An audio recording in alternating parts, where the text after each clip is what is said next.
మొత్తానికి తెలంగాణలో కవిత గారి పార్టీ అయితే అనౌన్స్ అయిపోయింది. అది కూడా ముందుగా అనుకున్నట్టే టిఆర్ఎస్ అనే పదాన్ని మళ్ళీ ఈమె తీసుకొచ్చారు. కాకపోతే కొంచెం మార్చారు. తెలంగాణ రాష్ట్ర సేన సమితి కాస్త సేన అయింది. అయితే తొలి రోజే ఆమె పాంచజన్యం అంటూ ఒక 5 హామీలతో అయితే ప్రజల ముందుకు వచ్చారు. కంప్లీట్ గా బీఆర్ఎస్ కి అలాగే కాంగ్రెస్ పార్టీకి వ్యతిరేకంగా ఎంతవరకు తెలంగాణలో నిలదొక్కుకోగలరు అనడానికి ఈ పాంచజన్యం ఎంతవరకు వర్కౌట్ అవుతుంది, లేదా కొన్ని పార్టీ ఇప్పుడు ఇంత మొన్న కాంగ్రెస్ పార్టీ 6 గ్యారంటీల పేరుతో వచ్చింది. అలాగే ఇందులో కొన్ని హామీలు, ఉచిత వైద్యం, విద్య, ఇవన్నీ ప్రతి పార్టీ కూడా కామన్ గా చెప్పేదే.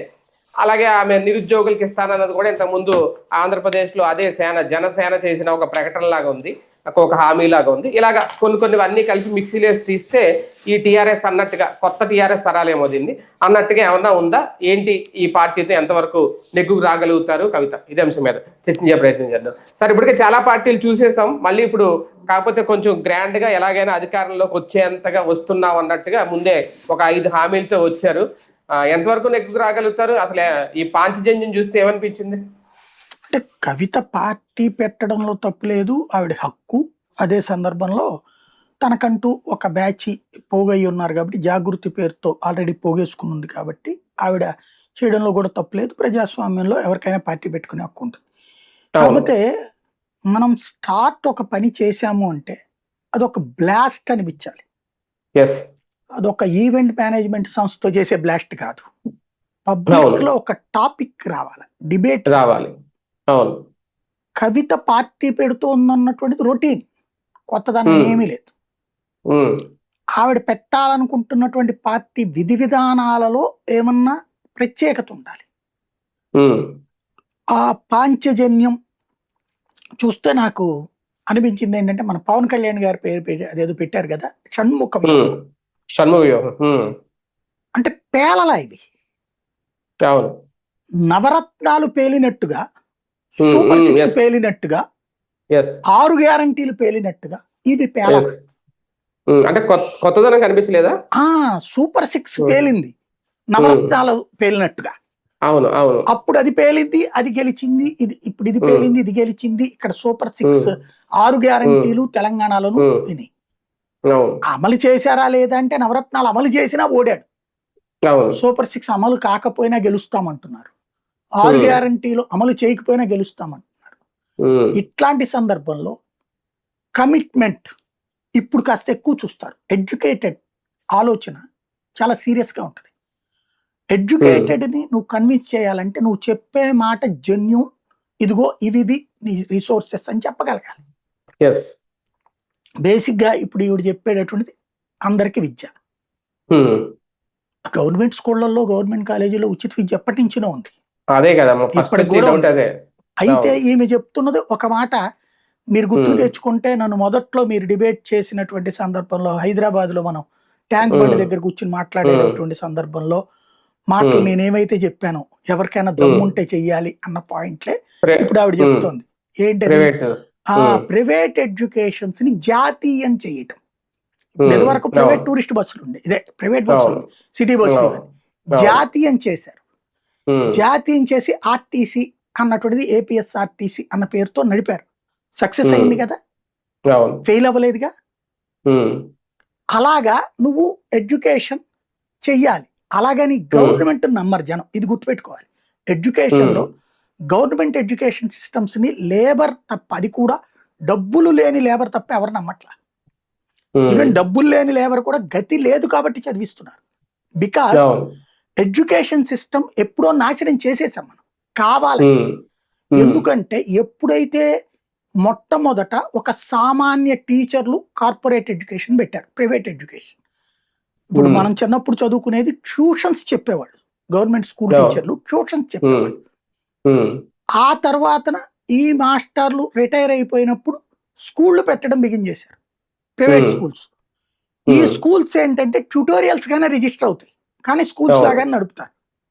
నడిపి అడ్మిషన్ ఇదే మన పరీక్షలు ఎట్లా రాయిస్తారు, ప్రైవేట్ స్టూడెంట్ గా రాయిస్తారు. అంటే గవర్నమెంట్ స్కూళ్ళల్లో ప్రైవేట్ విద్యార్థులుగా రాయొచ్చు. ఆ ఫార్ములా కింద మనకి తర్వాత సర్టిఫికెట్ మీద చూస్తే so and so school private candidate అని రాస్తారు. అక్కడ మన మార్క్ లిస్ట్ మీద అది వచ్చేది ప్రైవేట్ క్యాండిడేట్ అనేది. ఉమ్, ఆ సిస్టమ్ ని తర్వాత కాలంలో కార్పొరేట్ ఎడ్యుకేషన్ వైపుకి తీసుకెళ్లారు. లైక్ మన నారాయణ మాస్టర్ లాంటి వాళ్ళు, ఉమ్, అక్కడ ఆయన అదే. పేరేంటి, చైతన్య రావు మాస్టర్ ఉమ్, గారు లాంటి ఉమ్, వాళ్ళు. ఉమ్, కార్పొరేట్ అంటే ఏంటి, మనం ఒక ప్రైవేటు స్కూల్ పెడితే ఒక 10 లక్షల రూపాయలు ఓ బిల్డింగ్ అద్దెకి 4 కుర్చీలు బల్లలు అంతే. అప్పుడు అవును నేల మీదనే అవును. కూర్చునేవాళ్ళం మొదట్లో ట్యూషన్ ఉమ్, సెంటర్. ఉమ్, తర్వాత అవి కూడా కాస్త డబ్బులు ఆదాయం పెరిగాక వాళ్ళు గవర్నమెంట్ స్కూళ్ళల్లో తరహాలో బలాలు చేయించారు సెకండ్ ఉమ్, ఫేజ్ లో. అవును. తర్వాత కార్పొరేట్ ఎడ్యుకేషన్ వస్తే గవర్నమెంట్ స్కూల్స్ ని తలదన్నేటటువంటి సదుపాయాలు, ఏసీ రూముల, కా ఉమ్, ఏది బస్సులు, స్కూల్ బస్సులు, ఇవన్నీ అవును ఇవన్నీ గవర్నమెంట్ స్కూల్స్ ఉండవు కదా. అవును. ఒక లుక్ ప్లస్ బుక్స్ కి సపరేటు, యూనిఫాము, ఓ సిస్టమ్ తీసుకొచ్చారు. ఇది ఉమ్, మనకి అంతకు ముందు ఉన్నటువంటి మిషనరీ ఎడ్యుకేషన్ కి కాంపిటీషన్ గా కనిపించింది. ఉమ్, మిషనరీ ఎడ్యుకేషన్ అప్పట్లో మనకు వన్ ఆఫ్ ద ప్రోత్సాహం. లైక్ గవర్నమెంట్ ఉమ్, స్కూల్ తర్వాత మిషనరీ స్కూల్స్ మంచిగా చూపించినాయి. కానీ ఈ మిషనరీ స్కూల్స్ లో బొట్టు తీసేయాలి, లేకపోతే ఇంకోటి ఉన్నాయి కదా, అలా లేకుండా ఇక్కడ ఒక సిస్టమ్ నడిపారు. కార్పొరేట్ ఎడ్యుకేషన్, ప్రైవేట్ తర్వాత కార్పొరేట్ ఎడ్యుకేషన్, దాంతో సక్సెస్ఫుల్ అయినాయి కార్పొరేట్ ఎడ్యుకేషన్. ఇవాల్టి రోజున కార్పొరేట్ ఎడ్యుకేషన్లో చేర్చకపోతే ఆ బిడ్డ వేస్ట్ అనే మాట ఉంటుంది. ఇప్పుడు ఆ, ఎవరైనా మీ పిల్లోడు ఏ స్కూల్లో చదువుతున్నారు అని అడిగారు అనుకోండి, గవర్నమెంట్ స్కూల్ పేరు ఏకేటీపీఎం స్కూల్, లేకపోతే డిఎస్ఎం స్కూల్, ఇట్లాంటి పేర్లు ఉంటాయి.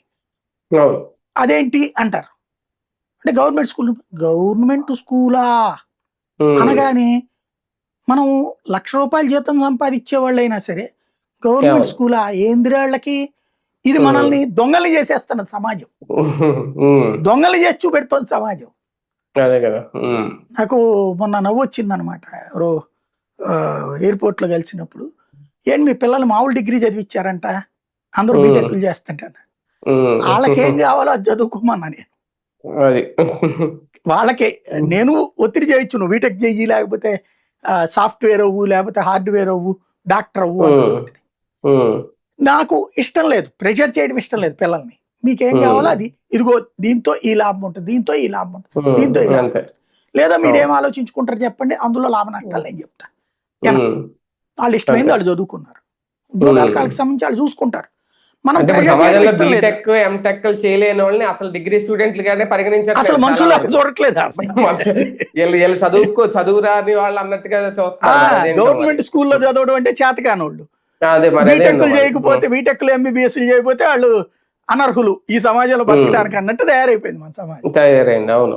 దీంట్లో మన దరిద్రం ఇంకోటి ఏంటంటే, ఫ్రీ ఎడ్యుకేషన్ అంటే అసహ్యం మనకి, అవును. ఫ్రీ వైద్యం అంటే చులకన. ఉమ్, ఇంకోటి ఇప్పుడు ఏమైపోయింది, ప్రెస్టేజ్ ఎడ్యుకేషన్ అయింది. ఉమ్, ప్రెస్టేజ్ ఎడ్యుకేషన్. మీ పిల్లోడు దేంట్లో చదువుతున్నాడు, um, Narayana Chaitanya, okay good. Um, um, ఇప్పుడు ఇంకొక అడుగు ఎక్కువైపోయింది, um. Delhi public school, Delhi public school, లేకపోతే ఇంకోటి ఏదో అట్లాంటి ఇంటర్నేషనల్ స్కూల్. ఇంటర్నేషనల్ స్కూల్స్, ఏ చివరిలో ఇంటర్నేషనల్ స్టాండర్డ్స్. ఇంటర్నేషనల్ అని పెట్టినోడు గ్రేట్. ఇప్పుడు అవును. ఏంట్రా అవును. వీళ్ళంటే, పేపర్లలో ఉమ్, టీవీలో అడ్వర్టైజ్మెంట్ ఇవ్వగలిగిన కెపాసిటీ అయ్యి ఉండాలి వీళ్ళు, అది. సోషల్ మీడియాలో ఉమ్, యాడ్లు ఇప్పించుకునే కెపాసిటీ అయ్యి ఉండాలి వీళ్ళు. ఉమ్, ఉంటే ఆ స్కూల్కి గుడ్ విల్ అనమాట ఇదంతా. ఉమ్, ఎంత ఉమ్, ఎక్కువ ఫీజు కడితే అంత. ఎంత మీ వాడికి ఫీజు, వాడికి ఉమ్, 1,00,000 ఉందమ్మా, ఎల్కేజీకి 1,00,000. ఉమ్, ఉమ్. ఎల్కేజీకి 1,00,000 పెట్టి ఏంటాడు పిండాకుడు చెప్పేది. అదే కదా. గవర్నమెంట్ స్కూల్లో చెప్పే ఒకటి ONE 1 కాకుండా అడికి ఏమన్నా ONE 1 ఉంటుందా? ఉమ్, ఒకటి అదే అంటే కదా. ఒకటి కాకుండా ఒకటి ఉమ్, అని ఉంటుందా? ఉమ్, ఇక్కడ పాపం కాస్త ఎక్స్పీరియన్స్ టీచర్ అన్న ఉంటాడు, అక్కడ అవును. వచ్చేటప్పటికి డిగ్రీ చదివిన వాళ్ళే టీచర్లు. ఉమ్, కాకపోతే కొంచెం అవును. మంచి బట్టలు వేసుకురావాలి, అంత మించి ఏం అదే. లేదు. అవును. ఆ నడిచేది అది జరుగుతున్నది. కానీ అవును. ఆ ప్రచారం ఏదైతే ఉందో ఆ స్టేజ్కి అలవాటు పడ్డ జనం, ఇప్పుడు ఈవిడ చెప్తున్నటువంటిది రేపు పొద్దున్న నేనే ఇంత ముందు చెప్పా అప్పుడు మన డిబేట్, ఉమ్, ఉమ్, ఉమ్, ఉమ్. జాతీయం చేసి సేమ్ మేనేజ్మెంట్స్ తో కండక్ట్ చేయాలి స్కూల్. అది. అవును. సేమ్ ఉమ్, మేనేజ్మెంట్ తో స్కూల్ కండక్ట్ చేసి ఉమ్, ఆ ఫీజులు ఎంత కట్టగలిగితే అంత. ఉమ్, ఉచితం అని చెప్పద్దు, ఉచితం అని చెప్తే జనాలకి నచ్చదు. అవును. లైక్ డొనేషన్ కింద తీసుకుని దానికి ఒక ట్రస్ట్ కింద పెట్టి ఇన్ఫ్రాస్ట్రక్చర్ ఉమ్, ఉంచుకోండి, అది ఎంత అవును. డిమాండ్ చేయొద్దు. ఉమ్, ఇలాంటి ఒక ఎడ్యుకేషన్ సిస్టమ్ కావాలి మనకి. అవును. ఉమ్, ఇక తల్లిదండ్రులకే డబ్బులు ఎక్కువ కట్టి అప్పు చేసి మనం అప్పుల పాలయ్యామని 10 మందికి చెప్పుకుని మరి చదివించడం, ఉమ్, అప్పులు పాలయ్యి మరి కార్పొరేట్ వైద్యం చేయించుకోవడమే మనకి వాళ్ళ గొప్పతనం అవును. లేదా సమాజంలో గుర్తింపుతనం. ఉమ్, అలాంటి సందర్భంలో ఈ రెండు ఆమె ఇస్తానన్నటువంటిది ఒక క్యాజువల్ థింగ్. ఆల్రెడీ అంతే. ఫీజు రియంబర్స్మెంట్ అనేదే అది కార్పొరేట్ అవును, ఎడ్యుకేషన్ ని అందుబాటులో ఉమ్, తీసుకురావడం. ఉమ్, నువ్వేం చేస్తావు? నువ్వు తెలివిగల దానివైతే నేను జాతీయం చేస్తా ఎడ్యుకేషన్ అని మెడికల్ చెప్పాలి. అని ఉమ్, చెప్పు. నువ్వు సేమ్ అవును. ట్రీట్మెంట్ సేమ్ ఎడ్యుకేషన్ ఇప్పటికైనా చెప్పు. ఉమ్, మిగతా పార్టీలు ఉమ్, రేపు పొద్దునైనా మారుతాయేమో అట్లా అవును, అధికారంలోకి అవును. రావాలనుకునే పార్టీలు. ఉమ్, ఉమ్, ఉమ్, అవును. నేను ఆ పాంచజన్యంలోనే ఆ దాన్ని ఏమంటారు కిక్ లేదు, కిక్ లేదు. అవును. కిక్కు లేదు. అంటే ఒకటి సార్, ఉచిత వైద్య విద్యం లేదంటే విద్యుత్తు, ఈ మూడు కూడా కామన్ గా ప్రతి పార్టీ చెప్పేదే. అందులో ఓకే మీరు అన్నట్టు ఏదైనా విద్యను జాతీయం చేస్తే ఏమైనా ఆలోచిస్తారేమో కానీ లేదంటే పెద్ద పట్టించుకునే పరిస్థితి లేదు. జాతీయం అలాగే చేస్తే ఓడగొడతారేమో కూడా, అవును, ఎందుకంటే ఒప్పుకోరు నాశనం చేద్దాం మెయిన్. ఇవిడని. అదే కదా, మెయిన్ చాలా సోర్స్ ఆ పార్టీలను బతికించేది కూడా అదే కాబట్టి ఒప్పుకోకపోవచ్చు. కానీ ఈమె చెప్పింది యువతకు ఉద్యోగాలు, అధికారంలో రాగానే మొదటి ఏడాదే 4 4 లక్షల లక్షలు ఉద్యోగాలు. ఎక్కడ పెట్టుకుంటుందో అని నాకు అర్థం కాల. 4 ఉమ్. లక్షల ఉద్యోగాలు ఇద్దాం, ఇంకా లోకేష్ గారు 5 ఏళ్లలో 4 లక్షలు అన్నారు. 5 ఏళ్ళలో 20 ఇక్కడ లక్షలు ఆయన ప్రైవేట్ తో అదే కలిపి. సారీ, అవునవును అన్నారు. ఆ, తొలి ఏడాది 4 లక్షలే పూర్తి అవ్వలేదు, ఆ. 2 ఏళ్ళు అయిపోతుంది. ఇప్పుడు మొదటి ఏడాది 4 లక్షలు ఇస్తామని అంటే చెప్తున్నారు. ఇప్పుడు మనకి భలేవారే, మీరు అధిగమించేశారు వీళ్ళు 2 ఏళ్లలో 10 లక్షల పైన ఉమ్, ఇచ్చేసారు ఉద్యోగాలు. అవునా. ఎలాగంటే మీరు స్విగ్గీ జొమాటో అదా, వీటిలో వచ్చినాయి ఓకే. కూడా అంటే మరి ప్రైవేట్ తో కూడా కలిపనే చెప్పారు కదా. ఉమ్, ఆ ఉమ్, అమ్మాయి గవర్నమెంట్ ఉద్యోగాలు ఇస్తానంటుంది. అవును. ముందు ఉమ్, ఆలు లేదు సూలు లేదు అల్లుడి పేరు సోమలింగం అని. ఉమ్, ఇప్పుడున్న గవర్నమెంట్ ఉద్యోగులకి జీతాలు ఇవ్వడానికి దిక్కు లేదు, అవును. డబ్బులు లేవు అక్కడ. ఉమ్, ఇంకో 4 లక్షల మందిని చేర్చుకుని ఏం చేసుకుంటావు నువ్వు? ఓ అదే 4 కదా. లక్షల మంది తలకొక 30,000 జీతం అయితే ఇవ్వాలి కదా. ఉమ్, ఎన్ని కోట్లు అవుతుంది? ఇంకో 120 కోట్లు అవుతుంది కదా అవును. నెలకి. ఉమ్, యాడ్ నుంచి పట్టుకొస్తా డబ్బులు 1200 కోట్లు అనుకుంటా. ఉమ్, అలా ఇదంటే 12,000 అవును. కోట్లు ఏమవుతాయి అదనంగా. అవుతాయి ఇప్పుడు ఖచ్చితంగా. వచ్చిన ఉమ్, సంపాదన అంతా తీసుకెళ్ళి నువ్వు జీతాలు ఇవ్వడానికే సాలట్లేదు, ఉమ్, కనీసం వాళ్ళ డిఏలు ఇవ్వడానికి దిక్కు లేదు. ఉమ్, ఈవిడొచ్చి నేను 4 లక్షల ఉద్యోగాలు ఇస్తానంటే ఉమ్, అదొకటి కాస్త ఓ భ్రమ కల్పించడం, అవును. ఉమ్. నమ్మేయాలి. అంటే నిరుద్యోగులు, యువత కాస్తంత పార్టీ వైపు వాళ్ళని తిరగాలంటే. ఉమ్, తెలంగాణలో కాస్త ప్రభుత్వ ఉద్యోగాల మీద ఇంట్రెస్ట్ ఎక్కువ ఉంటుంది నిరుద్యోగులకి. మనకి ఉమ్, ఆంధ్రాలో ఉమ్, కొంత తక్కువ నన్ను అడిగితే ఆ ఆస్పెక్ట్లో. మన వాళ్ళు ఎక్కువగా అవును. సాఫ్ట్వేర్లు అయిపోదామని చూసుకుంటుంటారు. అక్కడ ఉమ్, ప్రభుత్వం, ఉమ్, ఇక్కడ కూడా గ్రామీణ ప్రాంతాల్లో ప్రభుత్వ ఉద్యోగాలు ఎక్స్పెక్ట్ చేస్తారు, కానీ అవును. పట్టణ ప్రాంతాల్లో తక్కువ. అక్కడేమో అన్ని ప్రాంతాల్లో కూడా గవర్నమెంట్ ఉద్యోగాలకు కాస్త ఎక్కువ ఇష్టం చూపెడతారు. దాన్ని క్యాష్ ఉమ్. చేసుకునే ప్రయత్నం చేస్తుంది ఆవిడ. అది ఒక పాజిబుల్ కాదు. రకంగా ఈమె చెప్పిన 2 లక్షల నుంచి 20 కోట్ల వరకు రుణాలు ఇస్తాం అనేది సేమ్ ఇంచుమించు అలాంటి కాన్సెప్టే ఎన్నికలకు ముందు పవన్ కళ్యాణ్ గారు కూడా షణ్ముఖ చెప్పారు. వ్యూహంలో భాగం షణ్ముఖ 10 లక్షల వ్యూహంలో మంది యువత 10 మందికి ఆ, తలా ఒక ఉద్యోగం అనేది. ఒక్కొక్క నియోజకవర్గం నుంచి 2.5 లక్షల మందిని తర్వాత అలా అలా పెంచుతాం అని కూడా ఒక లెక్క చెప్పుకొచ్చారు అప్పుడు. ఓకే, అది. ప్రభుత్వానికి సంబంధించినంత వరకు మనీ ఇంపాక్ట్ అనేది సొల్లి కబురు చెప్తే ఏముండదండి బేసిక్గా ఉమ్, రాజకీయం. ఎందుకంటే ఒక కంపెనీకైనా ఒక సంస్థకైనా ఒక బ్యాంక్ లోన్ ఇవ్వగలదు, బ్యాంకు అవును. చేత లోన్ ఇప్పించగలరు ప్రభుత్వాలు, ఉమ్, షూరిటీ ఉమ్, లోన్. ఉమ్, డైరెక్ట్ గా ప్రభుత్వం డబ్బులు ఇవ్వడం వల్ల కాదు. అవును. ఉమ్, అక్కడే ఆవిడ అవగాహన రాహిత్యం కనబడుతుంది. అవును. ప్రభుత్వం ఒక 20 లక్షల రూపాయలు లేకపోతే 2 కోట్లు పెట్టి ఎవరికి ఏమి ఉమ్, ఇస్తావు నువ్వు? ఉమ్, ఒక అతను చిల్లర కొట్టు పెట్టుకుందాం అనుకున్నాడు సూపర్ బజార్, నువ్వు అవును. 1 కోటి రూపాయలు ఇవ్వాలి. ఉమ్, అతని వల్ల ఉపాధి ఒక 4గురికి వస్తుంది. ఉమ్, 1 కోటి రూపాయలు నువ్వు ప్రభుత్వం ఎక్కడి నుంచి అప్పు తెచ్చిస్తావు? 8% అప్ప, 9% అప్ప. ఇండివిజువల్ దానికి ప్రభుత్వం ఇవ్వడానికి అవకాశం ఉంది అసలు? అదే కదా. ఉమ్, అంటే లైక్ ఇవ్వచ్చు, కాకపోతే నువ్వు ఉమ్, ఎంతమందికి ఇస్తావు, ఎన్నని ఉమ్. ఇస్తావు? లేదంటే త్రూ బ్యాంక్ ద్వారా ప్రభుత్వం బ్యాంకు షూరిటీ ద్వారా పెట్టి ఇప్పిస్తే కూడా ఇప్పిస్తుందా? ప్రభుత్వాన్ని నువ్వెంత అంటారు? అంతే నువ్వెవడి కదా. తొక్కలోది? అంటే ఒక సూపర్ మార్కెట్ పెట్టే వ్యక్తికి గవర్నమెంట్ ఎలా షూరిటీ ఇచ్చి బ్యాంక్ వాళ్ళు మీరు లోన్ ఇవ్వండి అని చెప్తుంది? ఇవాళ యాక్చువల్గా కేంద్ర ప్రభుత్వ పథకాల ప్రకారం కావచ్చు, బ్యాంకులు కూడా లిబరల్గా లోన్ ఇవ్వడానికి సిద్ధంగా ఉన్నాయి. షూరిటీ ఉమ్, ఇస్తే చాలు వాళ్ళకి. మీరు ఓకే. 10 అదే కోట్ల అదే. ఆస్తిని షూరిటీ పెట్టండి, 5 కోట్ల ఆ, రూపాయలు మీకు లోన్ ఇస్తారు బిజినెస్ లో. అప్పుడు ఇంకా అప్పుడు ఇంకా కాకపోతే ప్రభుత్వం వడ్డీ చేసేది ఎంత ఏముంటది ఉంటుంది? సార్ ఇంకా. రూపాయిన్నర ఉమ్, వడ్డీ పడుతుంది. అది అవును. ఆ రూపాయిన్నర వడ్డీకి బ్యాంక్ వాడి దగ్గర లోన్ తీసుకుని ఏం ఒరుగుతుంది మనకి? అవును, ఇంకేం. అదే మనకు వచ్చే లాభం గోపం అయిపోద్ది. ఈఎంఐలు కట్టుకోవడమే ప్లస్ సరిపోద్ది వీళ్ళకి జీవితం ఆ అంతా. లంచాలు కట్టుకోవాల్సి వస్తుంది బ్యాంక్ వాళ్ళకి. ఎలా అది లోన్ తీసుకోవడానికి. దానికి అయ్యే డబ్బులతో తీసుకుంటే సొల్లు తప్పించి ఏముండదు అక్కడ అంతే. వీటన్నిటితో పాటు ఏంటి కొత్తగా తెలంగాణలో ఈమొస్తే వచ్చే సామాజిక న్యాయం? అంటే సమస్య ఒక్కటే, నాకైతే ఆమె మాట కానీ ఏది కూడా, అంటే నాకు ఆవిడతో మీద ద్వేషం ఏమి లేదు కానీ ఏది దాన్ని ఏమంటారు, సహజత్వానికి విరుద్ధంగా ఉంది. ఇప్పుడు షర్మిలకి కొంత ఒక మాట అనడానికి అవకాశం ఉంది. ఎందుకంటే మా అన్న జైల్లో ఉన్నప్పుడు నేను తిరిగాను, పాదయాత్ర చేశాను, లేకపోతే మా అమ్మతో కలిసి ఎన్నికల ప్రచారం చేశాను 14-19లో మమ్మల్ని పక్కన పెట్టాడు మా అన్న అంటానికి ఒక అర్థం ఉంది. అంత చేసిన నాకు ఎంపీ అన్న ఇవ్వచ్చు కదా, ఇవ్వలేదు, మంత్రి అన్న ఇవ్వచ్చు కదా, ఇవ్వలేదు, కనీసం అడగడంలో తప్పలేదు, లేదా ఆస్తి పరంగా ఏదో ఆవిడ ఆశ చూసుకోవచ్చు. కానీ కేటీఆర్ కేసీఆర్ కంటే ఆస్తి పరురాలు ఈవిడ. రాధాకృష్ణ గారికి ఇచ్చిన ఇంటర్వ్యూలో ఒక ఫ్లాట్ వాళ్ళ నాన్న రాసి ఇచ్చాడని చెప్పింది. అంతకు మాత్రమే స్థాయి ఆవిడది.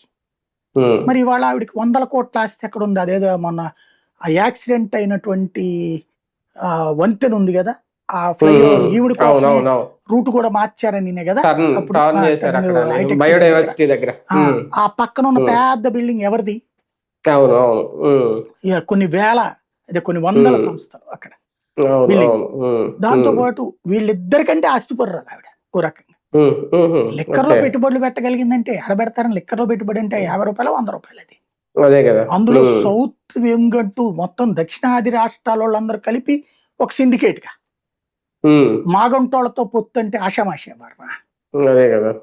మాగుంటోళ్ళు పోని ఊరికినే రప్పించేవాళ్ళు కూడా కాదు వాళ్ళు, మహాముదుర్లు ఆర్థికంగా. అలాంటి వాళ్ళతో జట్టు కట్టగలిగిందంటే ఎంత ఫైనాన్షియల్ ఇది ఉండాలా?